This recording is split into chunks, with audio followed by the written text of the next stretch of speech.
আসসালামু আলাইকুম প্রিয় শিক্ষার্থী বন্ধুরা, কেমন আছো? আশা করি ভালো আছো। ম্যাথ ঘরের এই পর্বে আমরা নিয়ে এসেছি শিক্ষার ধরন ও শিক্ষার উপাদান নিয়ে। শিক্ষার ধরন। শিক্ষা দুই ধরনের: আনুষ্ঠানিক শিক্ষা, অনানুষ্ঠানিক শিক্ষা।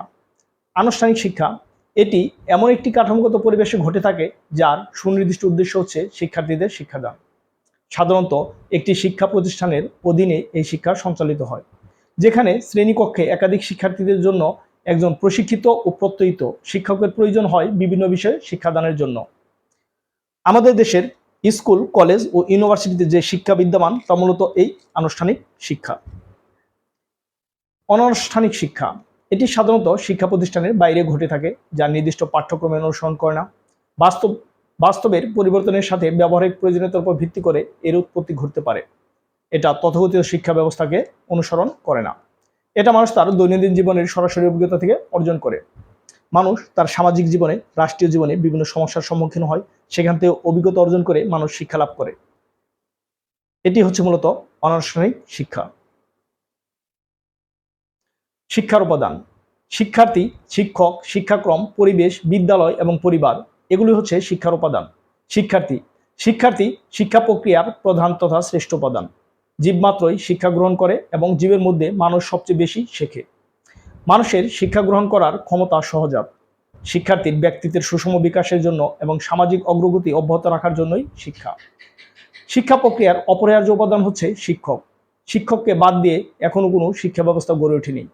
শিক্ষাক্ষেত্রে শিক্ষক শিক্ষার্থীকে কেবল জ্ঞান অর্জনেই সাহায্য করেন না, তিনি একাধারে শিক্ষার্থীর সহায়ক বন্ধু, পরামর্শদাতা, অভিভাবক, হিতৈষী, পথপ্রদর্শক। শিক্ষার্থীর মানসিক উৎকর্ষ সাধনে তিনি প্রধান সহায়ক। শিক্ষাক্রম শিক্ষাক্রম হলো শিক্ষার লক্ষ্যে পৌঁছাবার জন্য সুনির্দিষ্ট, সুপরিকল্পিত ও পূর্ণাঙ্গ পথনির্দেশ। এটির উপর শিক্ষার সাফল্য নির্ভর করে। শিক্ষার উদ্দেশ্য, পাঠ্য বিষয়ের বিবরণ এবং শিক্ষার্থীদের করণীয় আচরণের বিষয়ে উল্লেখ থাকে। পরিবেশ এটি দুই ধরনের: ভৌগোলিক পরিবেশ ও সামাজিক পরিবেশ। ভৌগোলিক পরিবেশ: শিক্ষার্থীর শিক্ষার অন্যতম উপাদান হচ্ছে ভৌগোলিক পরিবেশ। এর আওতায় রয়েছে গাছপালা, পাহাড়, পর্বত, মাঠঘাট, নদীনালা প্রভৃতি প্রাকৃতিক পরিবেশ। সামাজিক পরিবেশ: সমাজের ভৌত কাঠামো ও সুবিধাদি, লোকাচার, আদর্শ, নিয়ম, নীতি, সংস্কৃতি ইত্যাদি নিয়ে আমাদের সামাজিক পরিবেশ। শিক্ষার বিভিন্ন উপাদান সামাজিক পরিবেশ দ্বারা নানাভাবে প্রভাবিত হয়। বিদ্যালয় শিক্ষার প্রধানতম উপাদান। শিক্ষার সাথে বিদ্যালয়ের প্রত্যক্ষ সংযোগ।